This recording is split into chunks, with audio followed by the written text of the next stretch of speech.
What's up? What's up? What's up? It's your man Chazz Ellis answering the questions you asked me. Got a good question.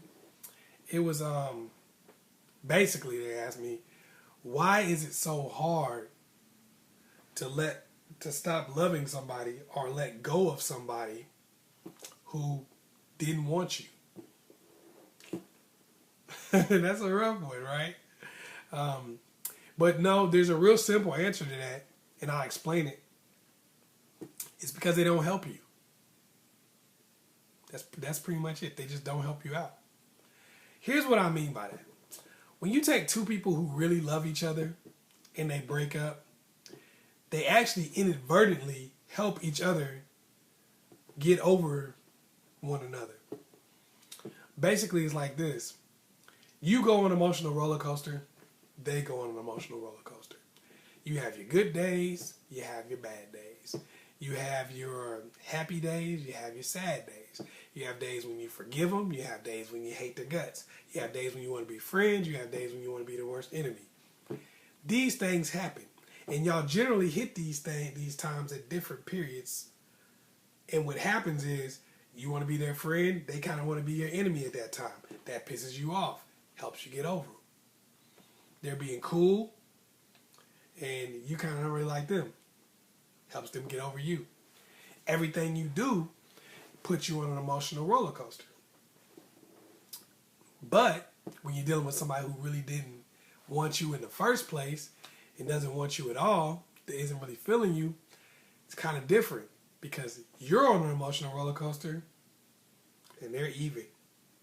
Even if they treat you, even if the way they treat you may be a little different here and there, their emotions are even because they really don't care. They don't really care about the outcome. Let me give you an example of what happens here. See, you push them away and they don't push you away. It kind of works like this. Say they don't really want to be with you and their car breaks down. And you're like, hey, I live right next to you. I'm going to give you a ride to work if you want. Well, you want to talk to them. You want to see them again. So you're like, you know what? I'm going to give this person a ride to work.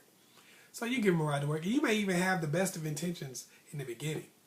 But when you're giving them a ride to work, all of a sudden the phone rings and, someone of the opposite sex calls them. That person calls them. You go through the roof. Even if you don't say anything out loud, in your mind, you're like, who the fuck you going to have somebody calling while you in the car with me? I'm giving you a ride to work using my damn gas. You going to talk to somebody else? Why can't they give you a ride to work? That's how you play me. Oh, I can.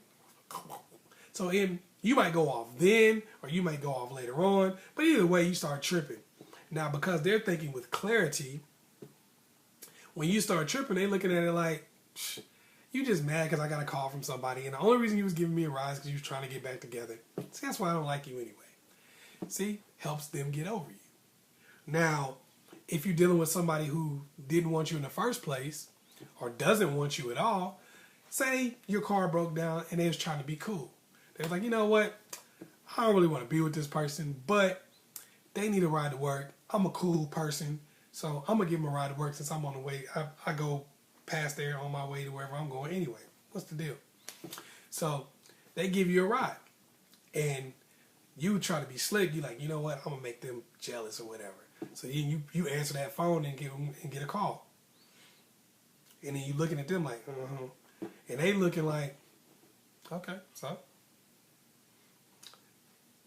hey, looks like you found somebody. They keep driving. So what happens? You get pissed off. You get mad because they don't care. You're like, oh, that's how you gonna be. We was together all this time, and now you gonna act like you don't care whether or not I get a call from somebody. I can't stand your ass. See, this is what I'm talking about every time. I love when niggas. That's how they do me. See, that's what happens. So then they're looking at you like, man, you know what? I try to give you a ride, and you gonna trip on me. You know what I mean? Because then you start acting up. You get mad. You're like, man, forget you then. Or you start showing out later on. You're like, man, I'm giving you rides to work, and this how you trip? I don't even want to talk to you no more. So that emotional roller coaster that you're on causes you to keep helping them get over you. But they're not helping you out because they're not on an emotional roller coaster. If they don't want to talk to you, they just don't talk to you. It doesn't help you get over them because you want to talk to them. If they do talk to you and they're nice to you, it doesn't help you get over them because they're being nice to you and you need them to be mean right then.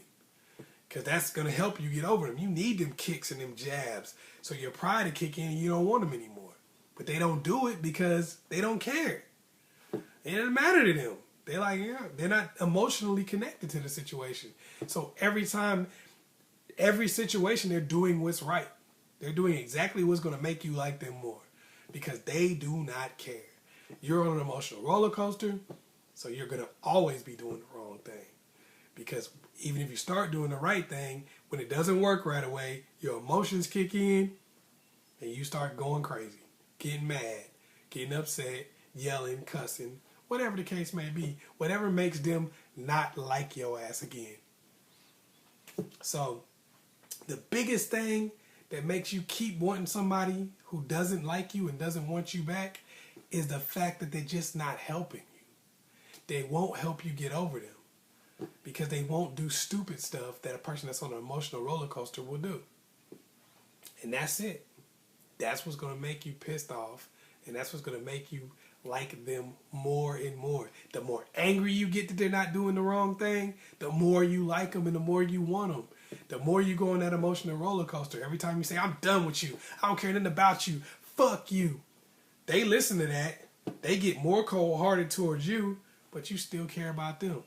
Every time you try to get them back by doing little slick stuff, jabs at them, stuff like that, they don't change how you feel about them, but it changes how they feel about you.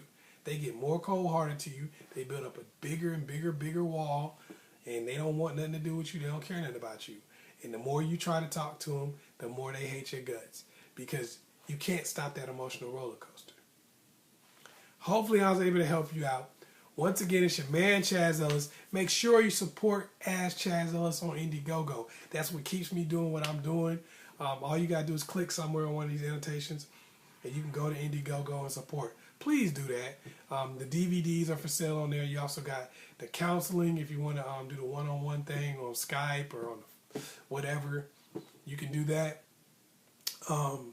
Also, the group chat. We're going to do a big group chat. It's going to be cool. The ones of y'all that signed up for it's going to be real cool. Also, make sure you sign up for that web class, the dating class. Do that too. Once again, it's your man, Chazz Ellis. Make sure you like and subscribe. Share this video with your friends and whatnot. Don't get all willy-nilly with it, but share it anyway. Peace.